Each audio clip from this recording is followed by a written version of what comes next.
Hoje nós vamos estudar a energia dos chakras e o poder terapêutico, é terapêutico que está escrito aí, se estiver vendo alguma outra coisa, é ilusão de ótica, da fé, da meditação e da oração.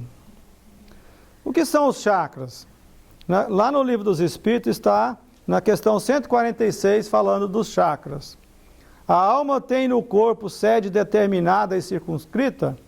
Não, porém nos grandes gênios, em todos os que pensam muito, ela reside mais particularmente na cabeça, ao passo que ocupa principalmente o coração naqueles que muito sentem, e cujas ações têm todas por objetivo a humanidade.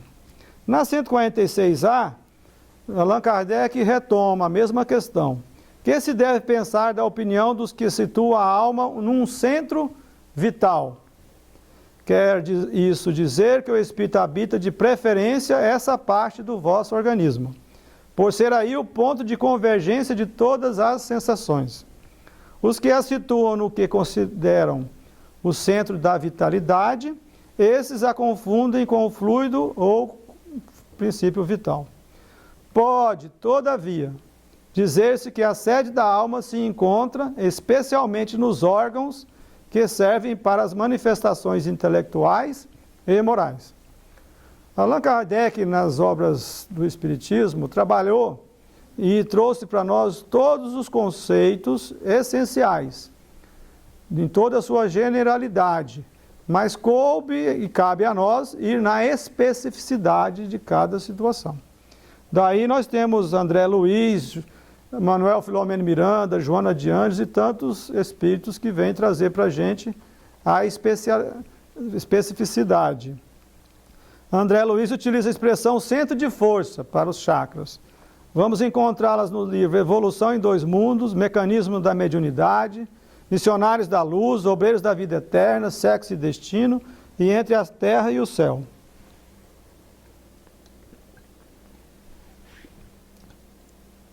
Nos capítulos 20 e 21 do livro Entre a Terra e o Céu, André Luiz se reporta as orientações que Clarencio passa a ele e a Hilário sobre o tema. Analisando a fisiologia do perispírito, classifiquemos os seus centros de força, aproveitando a lembrança das regiões mais importantes do corpo terrestre. Temos assim por expressão máxima do veículo que nos serve presentemente, o centro coronário, que na Terra é considerado pela filosofia hindu como sendo o lótus de 1000 pétalas, por ser o mais significativo em razão do seu alto potencial de radiações, de vez que nele assenta a ligação com a mente, fulgurante sede da consciência. Esse centro recebe em primeiro lugar os estímulos do espírito, comandando os demais, vibrando todavia com eles em justo regime de interdependência. Os 7 chakras, eles trabalham num regime de interdependência. Já Manuel Filomeno de Miranda utiliza a expressão chakras. No livro Bastidores da Obsessão, no capítulo 3, ele afirma que ativados os chakras, através dos passes habilmente aplicados, a paciente desdobrada parcialmente pelo sono físico pareceu sobre um delíquio. E aí o autor da obra, Manuel Filomeno de Miranda, traz que chakra é uma palavra sânscrita que significa roda. E Joana de Ângeles, no livro Estudos Espíritas, no capítulo 4, aborda o perispírito. Desde épocas imemoriais, a filosofia hindu, estudando as suas manifestações no ser reencarnado, relacionou-o com os chakras, ou centros vitais, que se encontram em perfeito comando dos órgãos fundamentais da vida. E ela também traz que a palavra chakra significa roda. Os chakras, então, são centros de energias que existem no interior do corpo fluídico do espírito, do perispírito. Os chakras estão localizados no perispírito e estão de acordo com as leis divinas naturais. Os chakras têm as funções morais, mas também as virtudes que lhe desequilibram. Nós temos para cada chakra uma cor específica, quem é médio e que consegue ver chakras, eles verem essas cores no perispírito da pessoa. Nós temos o primeiro chakra da segurança, o segundo do prazer, o terceiro é do poder, o quarto é do amor, o quinto do conhecimento, o sexto da inspiração e da transcendência. Vamos ver cada um deles. O raiz é o primeiro chakra, a base da espinha. Os aspectos internos é segurança e o senso de realidade. O segundo chakra é o chakra sacro, abaixo do umbigo, e é o chakra ligado ao prazer. O terceiro é o chakra do plexo solar, fica no abdômen superior, e é o chakra ligado ao poder. O quarto chakra é o chakra do coração, fica na região média do peito, e é o chakra ligado ao amor. Os três primeiros chakras estão ligados à parte fisiológica. E o chakra do amor é que liga os chakras fisiológicos e aos transpessoal. O quinto chakra na garganta, no pescoço, é o chakra ligado ao conhecimento da verdade, da comunicação e da vontade. E também ligado à disciplina. E o sexto chakra frontal está na fronte, é o chakra da inspiração, da intuição, visão interior. E o coronário, da coroa, é o chakra da transcendência. Vamos ver um por um.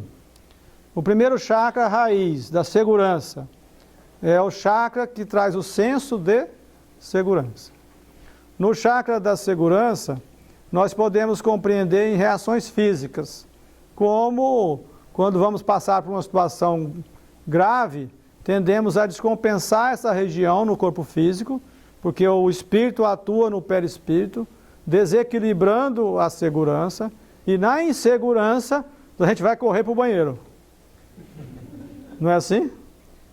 É um sintoma que mostra uma situação do espírito e os reflexos do primeiro chakra. Nós podemos ter uma hiperatividade e uma hiper. A hiper, muito. Na hiper, nós fazemos um movimento de excesso. E na hipo, de inibição. Na hiper, congestão. E na hipo, inibição. A hiperatividade é o ser que vive em insegurança. Medo da vida, medo das pessoas, medo das circunstâncias. Tem gente que chega a ter fobia e depois até o pânico, que são derivados da insegurança e da pessoa que está desconectada com a essência divina. Nós fizemos uma palestra essa semana sobre o medo, fobias e pânicos, e depois no final tinha uma senhora que tinha muitos e muitos anos de centro espírita e muitos anos de pânico. Daí nós podemos refletir sobre o saber e do sentir, que é essa capacidade de sentir toda a essência divina que nós já somos e todos os valores que nós temos. A insegurança é fruto do desconhecimento, da fuga da sua própria realidade e da luz que nós já somos. E nós já somos, nós já temos o poder, nós já somos vitoriosos. Porque se nós não fôssemos vitoriosos, Deus seria derrotado. Não é verdade? Nós já somos em essência vitoriosos. O que nós vamos fazer é lapidar para chegar na essência que já é. Às vezes a pessoa pensa, o que adianta eu fazer isso ou aquilo, será que eu vou dar conta? Não sei se vai adiantar esse esforço. É como se ela achasse que fosse derrotada e tivesse de alcançar a vitória em algum lugar no futuro. Não é? O convite nós vamos falar da fé, vai trabalhar bastante o primeiro chakra, nós vamos falar da oração e vamos falar da meditação.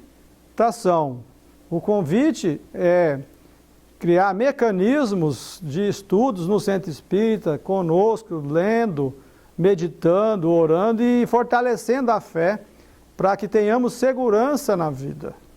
Senão nós ficamos pessoas repetindo padrões, fortalecendo apenas o nível do ter e do fazer e não fortalecendo o ser. O convite de Jesus é muito claro: pegue sua cruz e siga-me. Qual que é a nossa cruz? É a nossa missão de seguir Ele para ser feliz. Ninguém vai ao Pai senão por mim. Eu sou o caminho da verdade e da vida.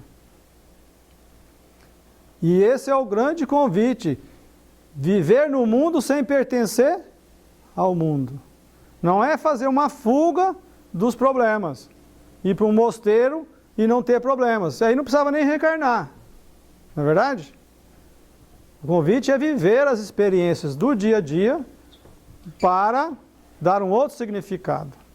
E como é que Jesus mostrou para a gente, se Ele é o mestre, se Ele é o modelo, o que devemos fazer para seguir, pegar a nossa cruz e segui-lo? Viver no mundo sem pertencer no mundo.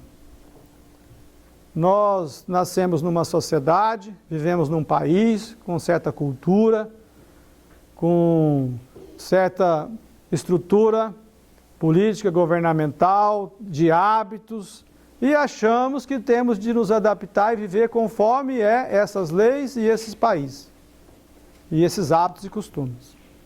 É certo que devemos cumprir as leis, não só as leis divinas, como as leis do país, as leis físicas, biológicas. Mas muitos seguem leis do país, mas não seguem as leis divinas. Quando é das leis divinas, ele começa a murmurar, como está na questão 115. Nós nascemos para ir além dos hábitos e costumes da nossa época. Se nós fazemos o que todo mundo faz, é porque nós estamos com uma visão materialista da vida. Nós nascemos para ir além do que estão fazendo. Esse é o exemplo de Jesus. Ele fez o que todo mundo fazia? Ele fez os mesmos hábitos que todo mundo fazia? Pegue a sua cruz e siga-me. Siga o meu exemplo. É nos ocupar com o nosso propósito de sermos espíritos imortais. Com a nossa missão de sermos felizes. E isso é mais do que fazer o que todo mundo faz. É ir além, ter outros hábitos muito mais virtuosos. É nos ocupar com as virtudes e desenvolver as virtudes. É ocupar nosso pensamento e sentimento com aquilo que é altamente promotor. Porque além de sobreviver, nós precisamos da vivência, de nos promover. Quando nós ocupamos com as coisas triviais da vida, nós perdemos o equilíbrio entre os deveres materiais e os deveres espirituais, nós estamos matando o tempo. Mesmo que nós estejamos assistindo um programa de televisão, desses programas que não trazem cultura nenhuma, que não agregam nada para a minha missão, eu estou matando o tempo. Veja que é desafiante, mas é aquilo que vai trazer alívio. E a consciência não vai gritar, porque as leis gritam na consciência. Quando vem aquela ansiedade de consciência, é as leis gritando, dizendo: olha, repense. Alguma coisa está te convidando para buscar o caminho do jugo do amor, que é a direção do amor. E, novamente, mais uma experiência para o espírito imortal, aprender a ter confiança. E a fé é que faz perder a insegurança e o projetor funcionar de novo. Precisa da fé. O ser que usa da temeridade parece corajoso, porque ele sai a 200 km por hora para poder fazer a adrenalina secretar em abundância. Parece corajoso, mas ele está desprezando a vida nesses jogos, nessas brincadeiras de saltar, aquelas, como chama agora? Job? e todas aquelas brincadeiras que é da temeridade. É o ser que despreza a si mesmo e a vida. E veja só, consequências no corpo físico, porque a adrenalina, ela é para ser secretada para luta e fuga, que é um instinto de defesa que nós temos para sobrevivência. É a nossa natureza instintiva, que é um poder que nós temos de nos defender. Quando eu busco um mecanismo para secretar em excesso, vai trazer doenças e dificuldades, inclusive no corpo físico. E a virtude que eu sou convidado a desenvolver para alcançar a segurança é a humildade e mansidão, que é o convite de Jesus. E o vício egóico, que são responsáveis pelo desequilíbrio desse chakra, é o orgulho e a rebeldia. Toda vez que no orgulho e na rebeldia nós colocamos no movimento de prepotência, no movimento de criar situações ligadas à insegurança e temeridade, e às vezes indo para uma situação e para outra. Não é que a pessoa só fica na insegurança, às vezes ela movimenta entre os dois polos, da hiperatividade e da hiperatividade. Se alguém tiver pergunta, pode fazer agora, ou no final a gente pode fazer algumas perguntas. O segundo chakra é do prazer. Esse primeiro chakra, porque dependendo de autores, eles mudam muito os nomes, né? Eu conhecia como básico na FESP, na Federação Espírita de São Paulo, a gente estudou como básico. Por isso que nós chamamos de raiz. Raiz. É o básico. É o chakra da segurança. E o segundo seria o genésico. Que é o do prazer. Isso, é o genésico. É o do prazer. O do prazer, a hiperatividade é o puritanismo. É a pessoa que parece pura, mas ela faz um movimento pseudo de virtuoso. É um movimento de puritanismo, onde ela quer castrar em si todo o movimento de prazer. É o ser que no passado abusou do instinto sexual. Que o instinto sexual, a energia sexual é a energia criativa do universo. É a energia da criação. E eu não sou convidado a dar um significado virtuoso à energia sexual. Nem achar que é sujo, e aí vem o puritanismo, nem ir para a exacerbação, que é o outro extremo, que é a sexolatria. Daí o convite é o significado harmônico das energias sexuais.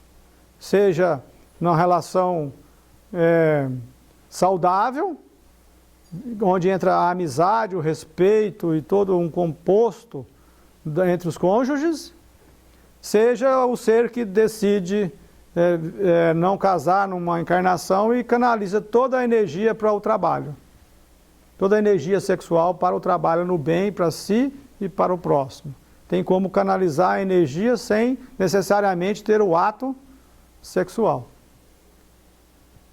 Todas as pessoas que harmonicamente se amam no sentido conjugal estão, no sentido do amor entre duas pessoas, elas estão conjugando as energias mesmo sem o ato sexual. Os velhinhos com tanta idade avançada que já não fazem o ato sexual, ao tocar na mão, ele está transmitindo a energia, se ela estiver harmônica, ela está sendo virtuosa.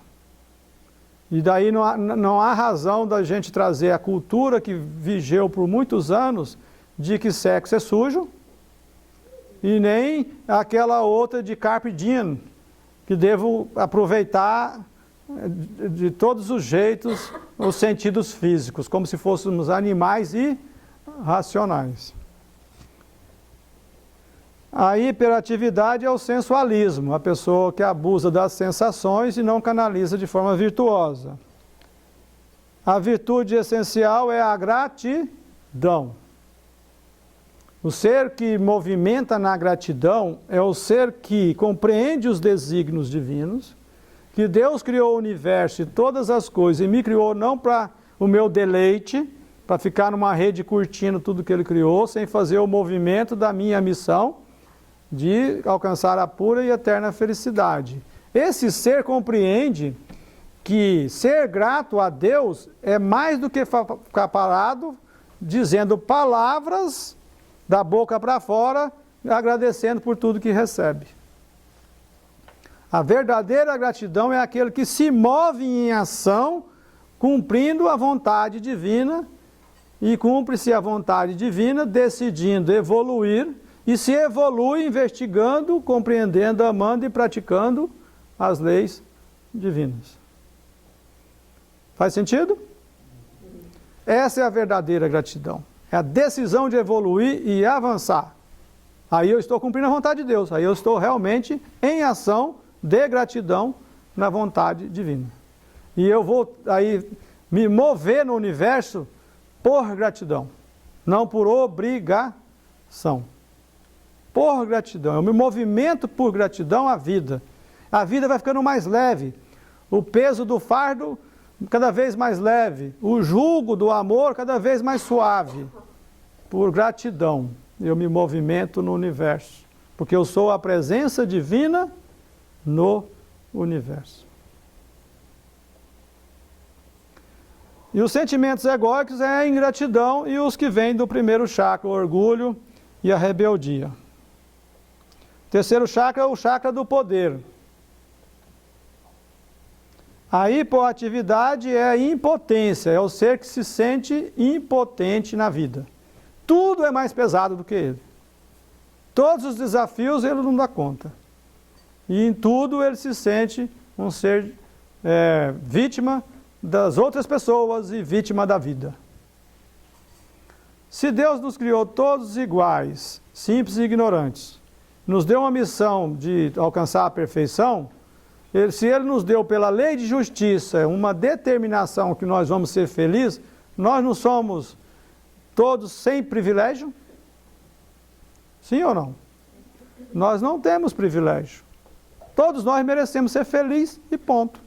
E todos nós vamos passar por situações que são aquelas que vão me convidar para a felicidade. Quando eu me coloco como vítima, eu sou uma exceção no universo, eu quero ter um privilégio. Está vendo? Sou vítima. É um sentimento de privilégio. Não há privilégio, você não é vítima de ninguém. Nem de espíritos obsessores. Porque o espírito obsessor, ele está nos ajudando a evoluir. Ele poderia estar fazendo de forma diferente, está plantando de uma forma ruim para ele. Não é? Ele está fazendo algo de ruim, mas ele está nos ajudando a... Por isso que nós oramos não pedindo para afastar os obsessores. Né? Nós oramos para pedir que ele entenda nosso esforço para desenvolver as virtudes e venha conosco. Ele vem como inimigo e quanto mais ele vê nós fazemos desenvolvendo virtudes, quanto mais ele compreende o nosso esforço de crescer, mais ele começa a simpatizar com aquela vontade nossa de evoluir. E quanto mais simpático ele fica, mais ele se aproxima de nós. E daí ele se transforma num amigo. O obsessor ficou simpático, se transformou num amigo e daqui a pouco é cooperador na obra divina conosco. Esse é o grande convite da vida. Porque nós temos todos o potencial como virtudes em nossos corações. A hiperatividade é a onipotência e prepotência. Onipotência só Deus. E o ser quer competir com quem? Com Deus. Ele quer fazer as suas próprias leis, ele quer avançar do seu jeito e não conforme as leis divinas. Então ele faz um movimento de onipotência. É um movimento de muita prepotência, é muito orgulho e muita vaidade. Nós podemos ser onipotentes sobre nós. Nós podemos ter toda a força sobre nossa condição de avançar. Mas nas coisas externas é uma ilusão querer controlar o tempo, controlar a opinião dos outros e controlar as circunstâncias externas. Dá para controlar as circunstâncias externas? O trânsito aí para não ter carro na frente, está tudo tranquilo? Não tem como. Dá para controlar a opinião dos outros? Principalmente da mulher da gente, né? Dá para controlar o tempo? Se eu pudesse controlar o tempo, eu avançava o tempo na segunda-feira para chegar sexta-feira logo. Né? E no domingo eu dava uma desacelerada. Ou parava um pouco o tempo, esticava o domingo. O tempo não me pertence. Não há como controlar o tempo. O tempo pertence a Deus, é um dos instrumentos divinos. O tempo é de Deus. Se quiserem acessar o site do Espiritizar, nas palestras, tem uma palestra que nós fizemos que chama O Tempo é de Deus. Eu acho que vale a pena. Aí os resultados da pessoa que vai no perispírito e cria um movimento de hiperatividade, vai sofrer as gastrites, as úlceras e todos esses movimentos que refletem no nosso corpo físico. Quem teve gastrite não se iluda porque não tem outro motivo. A virtude, a aceitação aos desígnios divinos. A aceitação na vontade de Deus é a virtude que vai me colocar em sintonia com todas as experiências, vendo o convite que aquela experiência está me trazendo para o meu aprendizado e para a minha evolução. O sentimento egóico é a inaceitação, a pessoa que tem ilusão de controle no movimento de prepotência. O chakra do amor, a hiperatividade é a indiferença, a pessoa que vive na vida sem se sensibilizar por nada, num materialismo enorme, imenso, sem se permitir acessar o amor divino dentro de si mesmo. A hiperatividade é o apego de posse, de querer ter na posse, não de sentir o amor. É a pessoa que acha que a família é dela, que o cônjuge é dela. E daí vem esses crimes passionais que existem, onde a pessoa acha que é dona e o outro quer ir embora, ela não aceita e vem os crimes passionais. As virtudes essenciais é compaixão, onde eu vou holocentrar, e o sentimento egóico é egoísmo, indiferença e crueldade, que está no egocentrismo.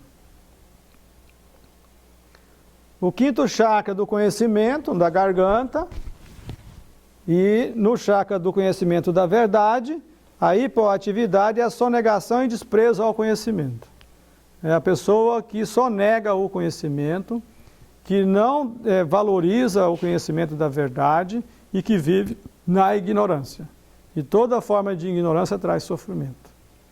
E só a verdade nos liberta das mazelas.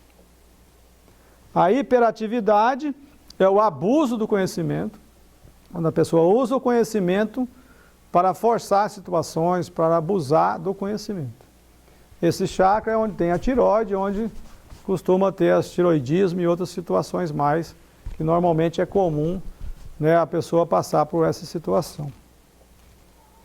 As virtudes essenciais é a compreensão da verdade. Conhecereis a verdade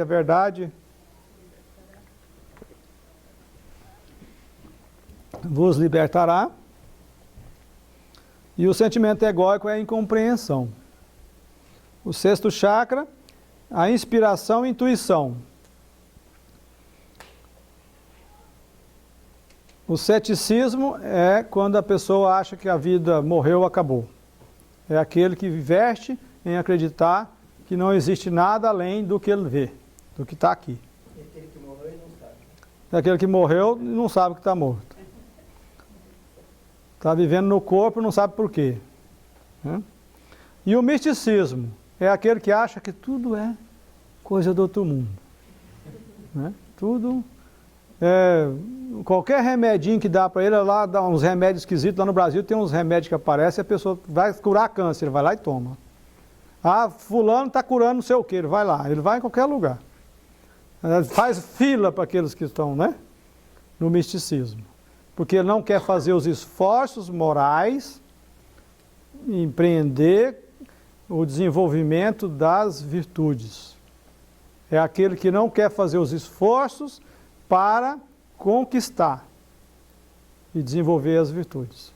Daí ele prefere viver misticamente, acreditando em tudo que os outros falam e tudo que aparece, ele coloca algo como místico. Ele cria mitos de verdades que são só mitos. A intuição tem como virtude o discernimento. O espírito, quanto mais conhece a verdade, mais liga ao quinto chakra, ao sexto, mais disciplinado é, e a disciplina é uma virtude essencial para viver. Está no vigiar e orar. E ele, cada vez, ele se conecta mais com o seu anjo protetor, cada vez mais ele se conecta com a espiritualidade, cada vez mais intuição ele tem. E a intuição possui valores que unem o saber ao sentir. Quanto mais eu me conecto, quanto mais eu dirijo meus pensamentos para aquilo que é saudável para mim viver, mais eu vou desenvolvendo a inspiração e a intuição. Sentimentos egóicos é um indiscernimento. Sétimo chakra da transcendência. É o chakra que nossa ligação com o Criador. A hipoatividade é o desprezo às funções psíquicas e a hiperatividade é o abuso das funções psíquicas. E isso a gente vê, tanto gente que desprezam, que não respeitam o processo mediúnico, não respeitam o processo das suas funções psíquicas, mesmo da intuição, do sexto chakra, e aquele que abusa das funções psíquicas, e nós vemos isso aos montes. As virtudes essenciais é a entrega e a resistência ao sentimento egóico. A entrega é um movimento do ser que, conhecendo a verdade, ele vai se libertando e compreende que ele não tem como mudar Deus. Ele não tem como mudar as leis divinas que estão na consciência. E ele então entrega-se a Deus, é um movimento de sabedoria, de entrega, não é passivo, não é deixa a vida me levar, a vida leva eu. Né? Tem até uma música, né? Não é esse movimento passivo, é um movimento de sabedoria, é um movimento do ser consciente de que não tem como mudar Deus e não tem como mudar as leis divinas. Então, submisso à vontade divina, ele se entrega, ele aceita todas as experiências que chegam, não de forma passiva, mas aproveita a experiência para avançar. Ele se entrega às leis divinas e procura investigar para compreender, amar essas leis para vivenciar um estado mais leve e mais suave. Faz sentido? Então vamos agora ver a fé, a meditação e a oração. É certo que na palestra a gente não vai falar tudo o que está no livro. Então, podem, se quiserem aprofundar o tema, esse livro eu considero magnífico. O aprofundamento da fé é algo que merece que nós tomemos a iniciativa para entender como desenvolver a fé convicta e o poder da oração e da meditação, que somos convidados a meditar para aprofundar tudo que estamos conhecendo no nível intelectivo para o nível do sentimento. Para que a fé inicie a sua jornada profunda dentro de nós, a criatura necessita reconhecer com profundidade e totalidade toda a sua fragilidade. Somos frágeis? Somos? Mas eu agora mesmo disse que nós temos a força. Como que agora eu digo que nós somos frágeis? Mas o copo de cristal também quebra. Hã? Mas nós quebramos como copo de cristal? Como que funciona isso? Eu disse que nós somos He-Man? Não? He-Man não é da época de vocês não, né? Hã? Então vou descobrir a idade. Quem conhecer He-Man aí, né? She-Ra, as moças, a She-Ra. Não tinha nem nascido ainda. Tinha nem nascido, né? Conhecereis a verdade. Como é que é, Ricardo? A verdade liberta. Esse aqui está dizendo uma verdade, não era nem nascido na época do He-Man. Você falou que nós temos os atributos de Deus. Então, Em essência, nós somos imagem e semelhança divina. Nós somos toda a força, já somos fortes. Mas somos frágeis para controlar o tempo, a circunstância externa e a opinião dos outros. A nossa fragilidade está nessa pretensão de ser onipotente. Por isso o movimento de entrega. O ser que compreende que ele é frágil, ele conhece a sua significância no universo, mas sabe que é frágil para querer controlar aquilo que ele não controla. Porque nós devemos respeitar as leis, nós devemos compreender as leis, nós devemos amar as leis, nós devemos praticar as leis, mas dia chegará que quando nós formos um espírito crístico puro, nós vamos movimentar as leis. Jesus movimenta as leis. É o que ele fez para criar a terra, como co-criador. Olha que profundo isso que os mentores do Projeto Espiritizar trazem para nós. Nós não movimentamos as leis. Nós devemos apenas cumprir as leis divinas. Mas dia chegará que nós vamos movimentar as leis. Não derrogar as leis. Não derrogar, que não é essa a questão. Jesus não derroga a lei de livre-arbítrio. Mas ele movimenta o caminho das massas para o planeta ir para um planeta de regeneração. Mas a escolha de permanecer nesse planeta é de quem? É de Jesus ou nossa? Tudo bem. Se nós não quisermos ficar mansos, só os mansos herdarão a terra. Aí tem um planeta primitivo nos esperando, né? Que é o que vamos merecer. Não como punição, Deus não pune ninguém. Um planeta primitivo é ótimo para aqueles que precisam de um planeta primitivo. É? Porque há muita oportunidade, mas o livre-arbítrio, a livre escolha é minha. Se o planeta chega num patamar e eu não quis chegar, aí eu escolhi ir para um planeta primitivo. E há mas é uma oportunidade, Deus nunca pune, não há punição divina, não existe uma lei de punição. Nós nos punimos, nós nos julgamos culpados, damos o veredito e nos punimos. E assinamos embaixo, vamos para a sarjeta, para a indignação, para o sentimento de menos-valia. Mas Deus não pune. Por que Deus mandaria Hitler para um planeta primitivo? Para punir? Isso. E num planeta primitivo, Hitler não tem como comandar a destruição de massa. O máximo que ele vai ter é um porrete. E se ele não correr atrás da caça, a caça come ele. E ele vai começar a aprender a lei de solidariedade, a lei de caridade, que ele começa a perceber que sozinho ele não sobrevive, ele começa a ser solidário com o outro. Olha aí as leis funcionando, ó. Bom, se eu não for amigo do João, né? Que é mais forte. Eu tô frito, né? Então ele começa a entender as leis lá no planeta primitivo. É a bondade divina nos acolhendo a todos os instantes. Só que não queira nascer no planeta primitivo não, tá? Porque parece que a situação é primitiva.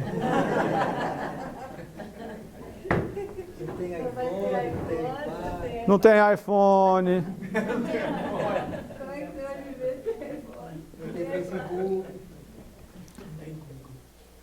O máximo você vai subir na árvore e gritar, né?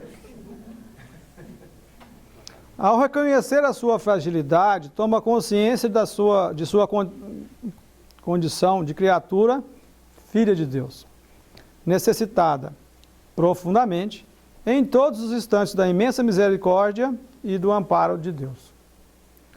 Daí a fé, ela é a terapêutica necessária para que eu trabalhe o chakra da segurança, o chakra do prazer, o chakra do poder, porque eu conheço a minha fragilidade e a minha significância perante Deus, perante o universo. Qual é o meu significado para Deus?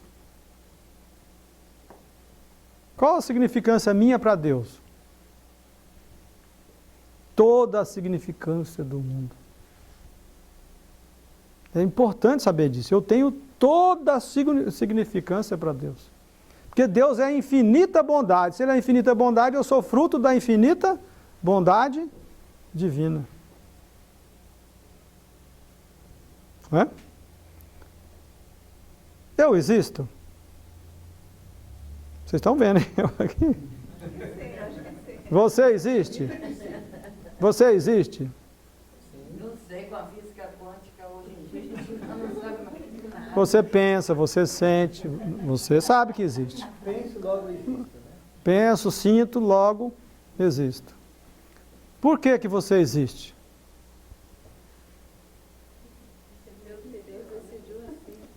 Vontade de Deus. Isso mesmo. Só porque Deus quis. Ele quis e eu existo. Só isso.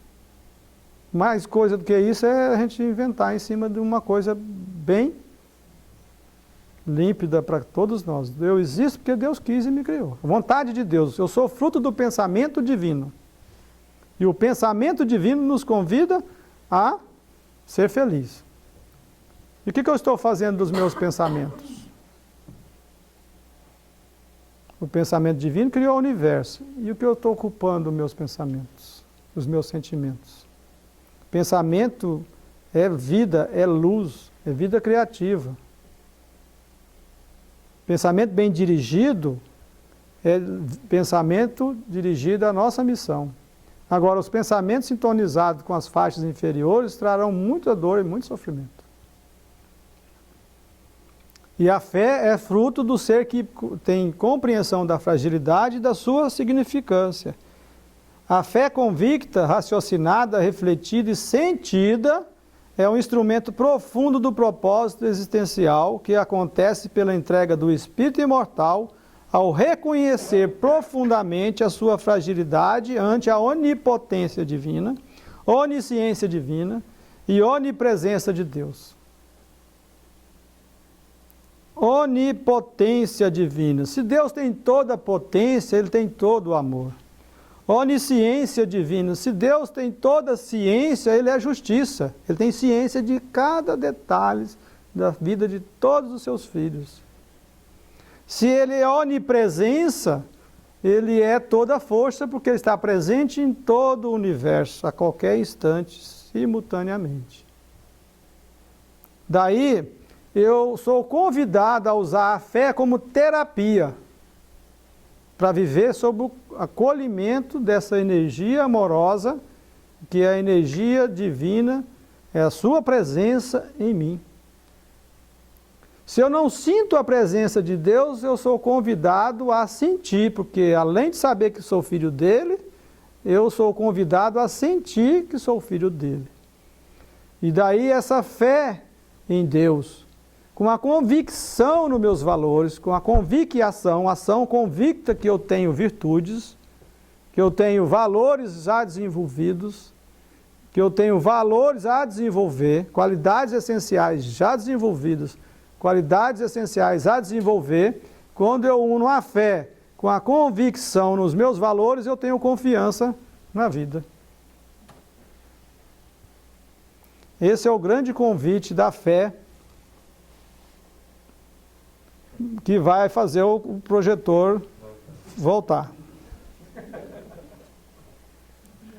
Enquanto vitaliza o orgulho, seja negando o Criador, seja buscando somente as práticas exteriores para adorar a Deus, o espírito imortal não permite a entrega porque se acha superior, capaz de se autogerir, numa autossuficiência ilusória, no caso da negação, ou crê que Deus é um ser que se ilude facilmente, no caso da descrença puramente formal, incapaz de mudar essa ilusão de superioridade. Por isso, ao humildar é uma palavra que os benfeitores do projeto trouxeram para nós, humildar, não humilhar, o seu orgulho, ele realiza a entrega ao Criador e aí começa a desenvolver a fé. É fruto da mansidão e da humildade, as duas virtudes do primeiro chakra. A função terapêutica da fé é de nos libertar dos medos que trazemos. Essa é a função terapêutica da fé. Em um nível profundo, de que condição surge o medo? Psicologicamente, o medo está ligado à ignorância em relação à vida, geradora da insegurança. Contudo, em um nível mais profundo, as suas causas remontam a algo muito mais significativo para o espírito imortal. Muitas pessoas têm medo porque desconhecem a si mesmas e o funcionamento das leis. Não investigam, não compreendem, não amam e não praticam. Sentimento este que ela cultua em si mesma, permanecendo na ignorância. Como nós dissemos ontem, na palestra que fala dos chakras também, mas aí ligado ao arquétipo de Saulo de Tarso, de Maria de Magdala e de Pedro. Pedro ligado ao primeiro chakra da insegurança, Maria de Magdala ligada ao chakra do prazer, o segundo chakra, e Saulo de Tarso ligado ao chakra do poder. É um outro livro que é magnífico também, que aproveita toda a experiência de Pedro para trabalhar a terapêutica e alcançar a segurança. Pedro que negou Jesus 3 vezes por insegurança. Maria de Magdala que exacerbou todos os instintos sexuais e também deu um significado de pureza ainda na mesma encarnação.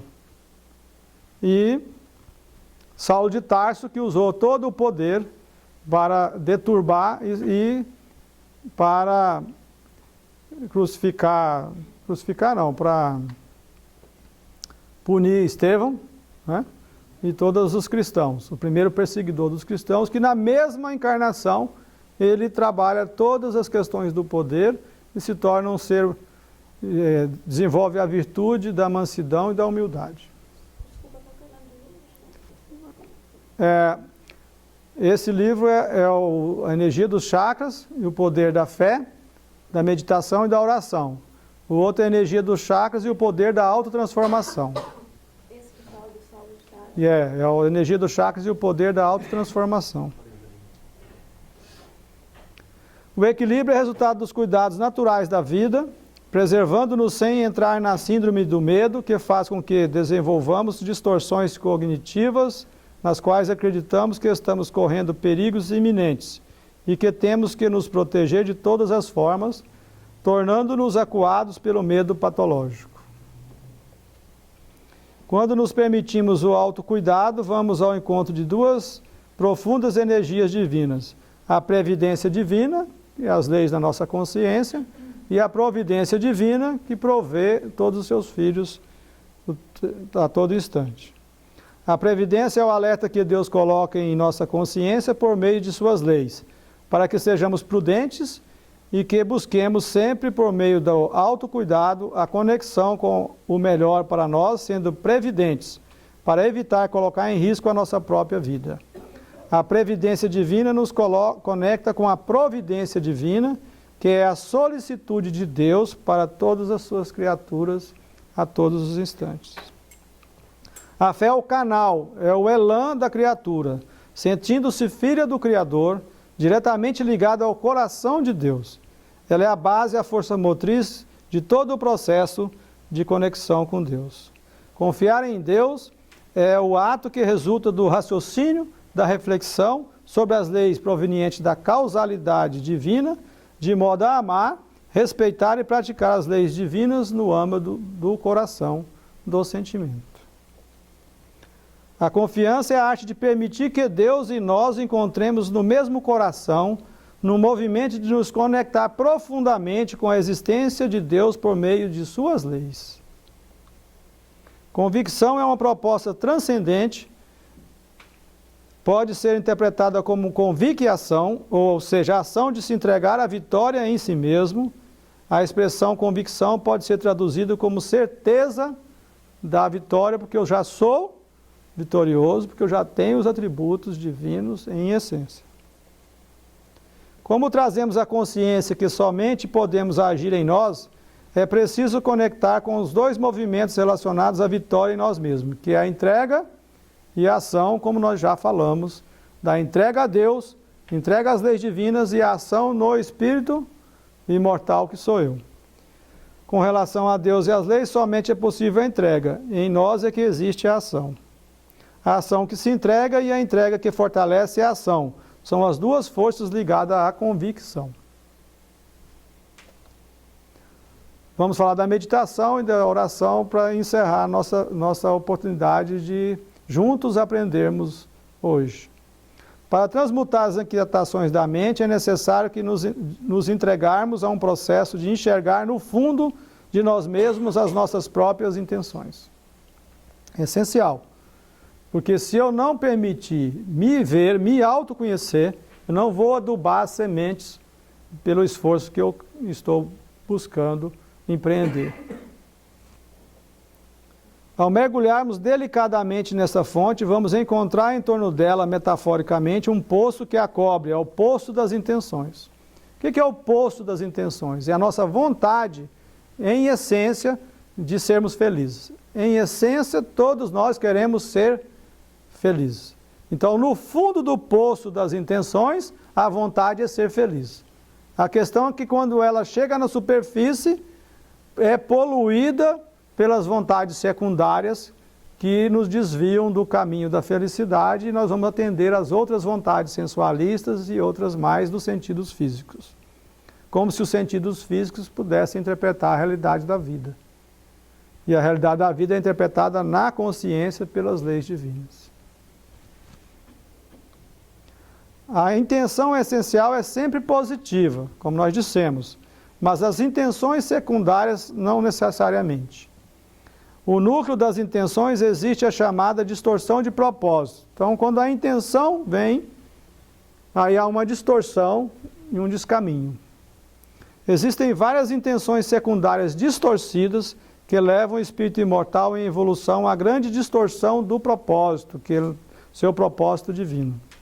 É um processo semelhante a uma fonte de água pura e cristalina, que após sair da fonte é poluída com o esgoto. Em essência, a nossa intenção é ser feliz, mas desviamos o nosso propósito da felicidade com as intenções secundárias de atender ao sensualismo, à vida materialista. A grande adversária da meditação é a ilusão de controle, que nós já falamos, porque quer comandar algo que a própria vida está mostrando que não conseguimos controlar, que é o fluxo natural interior de tudo que deve emergir para ser transmutado em nós. Quando o rio está limpando e seguindo, não vem uma sujidade juntas? Quando nós estamos iluminando a nossa mente através da meditação, é comum surgir sujidade, porque eu estou iluminando o porão das impurezas que eu trago ainda comigo, da sombra. Se eu chego num quartinho que está guardado de impureza e acendo a luz, eu vou ver tudo aquilo que eu não estava vendo, porque a luz estava apagada. Quando eu coloco luz, você já não precisa responder. Estava dando o passe, orando e veio uma bobagem na cabeça? Como que eu penso uma coisa dessa, logo agora? Né? Uma ideia infeliz dessa, logo nesse momento. É porque eu estou iluminando-me, e aí é o processo do vaso de enferrujado, que você coloca água limpa e ainda sai a água enferrujada. Mas se você persistir, com o tempo a água cada vez vai ficando mais pura. O primeiro núcleo da ilusão de controle que dificulta a vida é a postura meditativa, e a postura meditativa tem a ver com as questões que a pessoa pensa poder controlar fora dela. Sejam as circunstâncias, seja a opinião alheia, seja o tempo ou demais situações, como nós já dissemos. O segundo núcleo da ilusão de controle está atrelado a camadas internas do psiquismo. Tem a ver com a ideia de que é possível dominar a mente.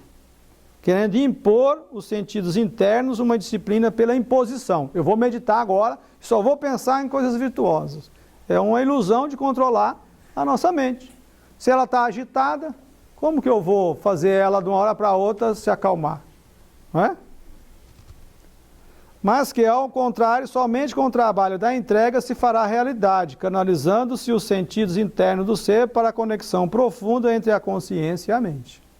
Quantas vezes somos convidados à reflexão, à meditação, e a hora que começamos a meditar, queremos controlar a nossa mente. Se nós permitimos, vem um pensamento, a gente deixa ele embora e volta para a nossa intenção. Lógico que precisa criar as condições necessárias. Um ambiente com gritaria, com música estridente, é um ambiente que dificilmente se tem condições harmônicas, é um ambiente que dificilmente tem presença de benfeitores, é um ambiente que não convida à reflexão. O ambiente convidativo à reflexão é um ambiente que tem pouca televisão, tem pouco barulho, tem muitas flores, muitas plantas e muitas músicas do coração, né? Música instrumental principalmente. Aí eu estou criando as condições para um lar, que é o ambiente que acolhe a mim e meus filhos, minha família. Esse é o grande convite, era ocupar os nossos hábitos do pensamento e do sentimento com aquilo que é para promover o espírito imortal que somos nós. A ilusão de controle de que podemos dominar as próprias concepções bloqueia a mente, ao invés de permitir que as concepções fluam num fluxo de vida em abundância, abrindo-nos para o deslindar da verdade num fluxo de amor, entrega e ação. A nossa mente agitada, ela parece um camundongo na gaiola, assim, ó, não sai do lugar. Né? A mente é para o espírito, mas a gente delega ao corpo o controle da mente, as sensações. A mente é da alma, ela deve ser levada, tirada da gaiola e voar no espaço das condições do espírito imortal. Daí é só com autoconhecimento, me compreendendo quem que eu sou, percebendo os pontos que eu sou convidado a trabalhar em mim. A oração agora, para encerrar. A oração é a voz do Espírito, Filho de Deus, ecoando na energia do amor do Pai de forma irradiativa.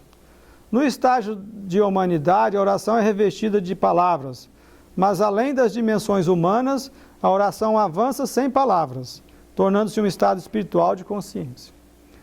Muitos acreditam que a oração é você pedir para alguém vir te ajudar, para um benfeitor, para o seu anjo da guarda, para Deus, para Jesus. É também isso, mas é muito mais do que isso. Porque quando eu entro em oração, e se ela for sincera, é a minha vontade em exercício. E quando eu coloco a minha vontade em exercício, eu mudo o psiquismo meu e eu saio da faixa vibratória dos espíritos obsessores. Por exemplo, se eu estou num processo meio depressivo e quero sair da depressão, eu preciso sair da faixa dos espíritos que estão ajudando aquilo que eu estou querendo. Porque o ser depressivo é o ser que está querendo se autodestruir, porque ele se sente incapaz de viver, porque o jugo está pesado. O fardo está pesado. Né? O jugo não está suave. E daí, ao orar, ele se desconecta com a vontade do outro, porque se eu quero me punir e o espírito quer me punir, juntou a fome com a vontade de comer. Né? Se eu oro, eu saio dessa faixa vibratória, desconecto com essa faixa vibratória e começo a criar um psiquismo pelo magnetismo que eu tenho, e aí eu propicio a oportunidade para os benfeitores também me ajudar. Então, um movimento ativo. Ora, ação. Ação que ora. Não é passivo pedindo para alguém vir me ajudar.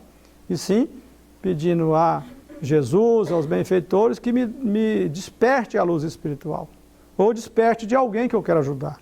Porque tem pessoas que eu quero ajudar e não posso, porque ela não quer ser ajudada. Às vezes tem um filho, alguém que você quer, e o único recurso que te sobra é a oração. Porque a oração é a ação que ora, ou seja, eu posso sim beneficiar alguém com toda a força da minha vontade através da oração.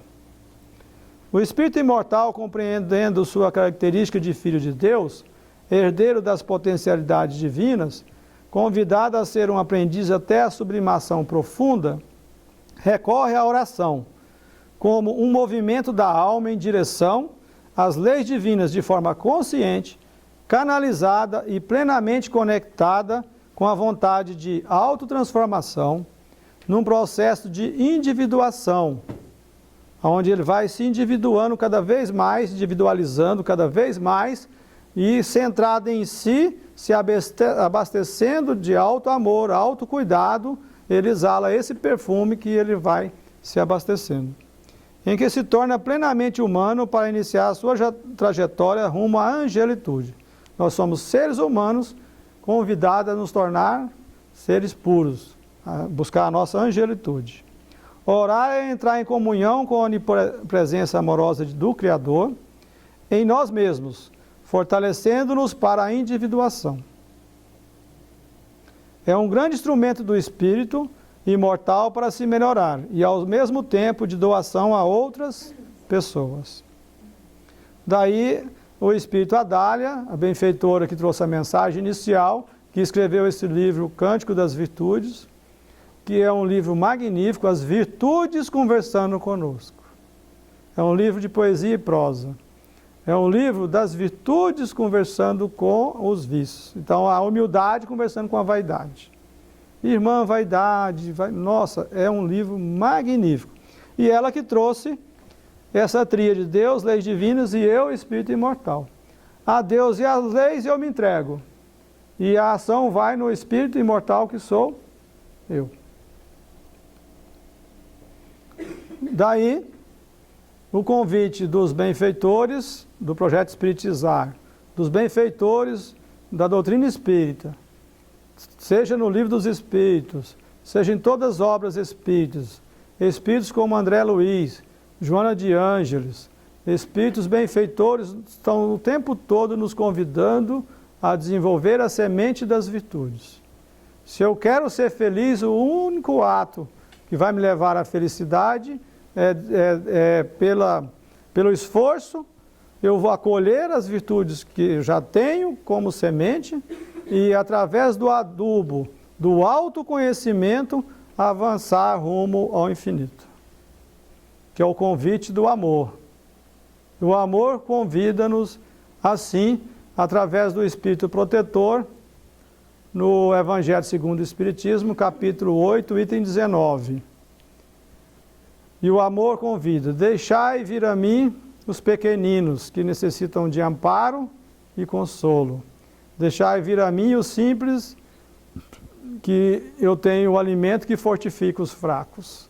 Deixai vir a mim os ignorantes, que eu os iluminarei. Deixai vir a mim os sofredores, a multidão dos aflitos e dos infelizes, que eu lhes darei o grande remédio para os males da vida. Deixai vir a mim todos os sofredores, que eu lhe mostrarei as condições para ser feliz. O amor é um bálsamo poderoso, de tamanha virtude, que se aplica a todas as chagas do coração e as cura. Se eu tiver essa chama divina, nada haverei de temer. Dia a dia direi: Senhor, seja feita a sua vontade e não a minha. Se lhe apraz experimentar-me pelas dores e tribulações, bendito seja, Senhor, pois é para o meu bem, eu sei, que a sua mão pesa sobre mim. Se lhe agrada, Senhor, dar-me ao coração as alegrias puras, bendito seja também, mas faze que o amor divino não se amorteça em minha alma. Incessantemente suba a teus pés a minha prece de gratidão. Se eu tiver amor, eu terei tudo o que posso desejar na terra, pois eu terei a pérola sublime, que nem as mais diversas circunstâncias, nem os malefícios de quem me odeia e persegue, poderão arrebatar. Se eu tiver amor, eu terei colocado todos os meus tesouros, aonde nem a traça, nem a ferrugem corrói. E verei desaparecer da minha alma tudo o que lhe possa manchar a pureza. dia a dia sentirei que o fardo da matéria se torna mais leve. Como um pássaro que voa pelos ares e não se lembra da terra, subirei incessantemente até que a minha alma inebriada se impregne da verdadeira vida no seio do Senhor. Muita paz a todos, muita gratidão em nosso coração.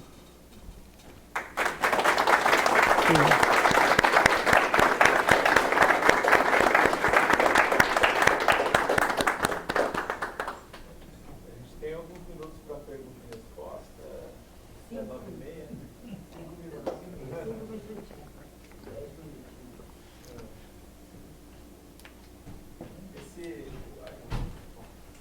Eu queria que você falasse um pouquinho do autoconhecimento. Você está no começo lá. O autoconhecimento, Como trabalhar? Qual o melhor caminho para a gente trabalhar e desenvolver o autoconhecimento? a cada circunstância que eu passar na vida, eu vou fazer os 4 passos investigando para compreender, para amar e praticar as leis divinas. Então, qualquer circunstância que a vida me convida, eu vou refletir quais as leis que estão agindo naquele momento.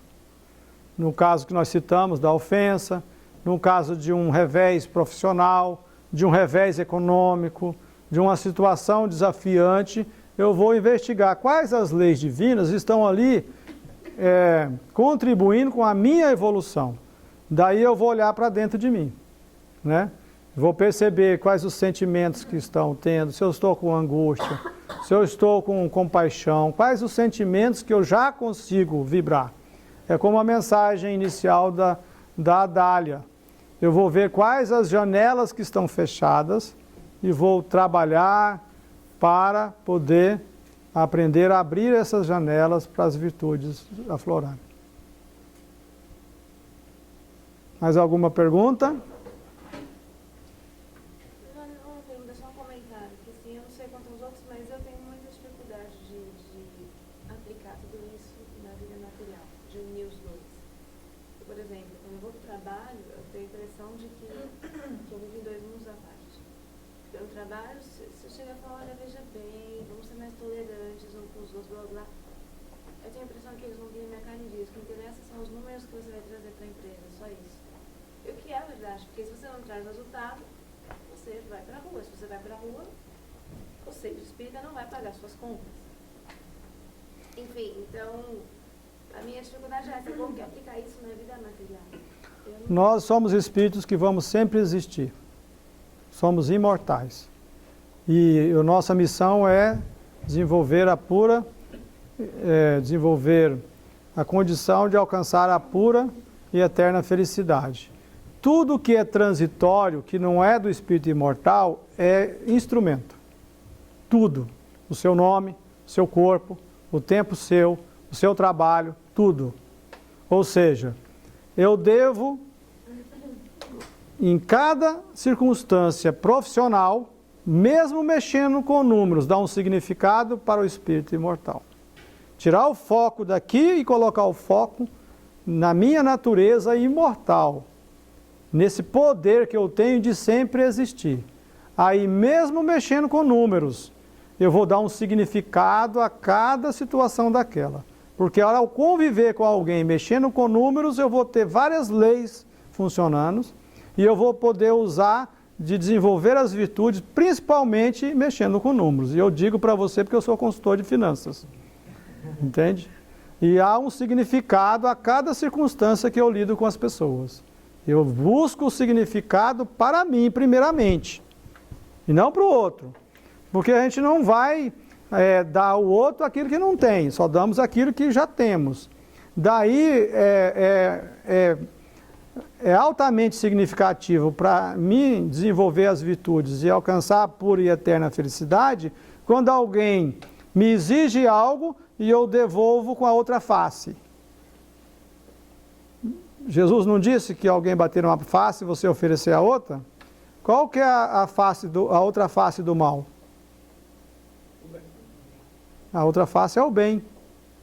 E aí o bem só se faz conquistando. A cada detalhe da sua vida você deve dar um significado do espírito imortal. é olhar o que é transitório, como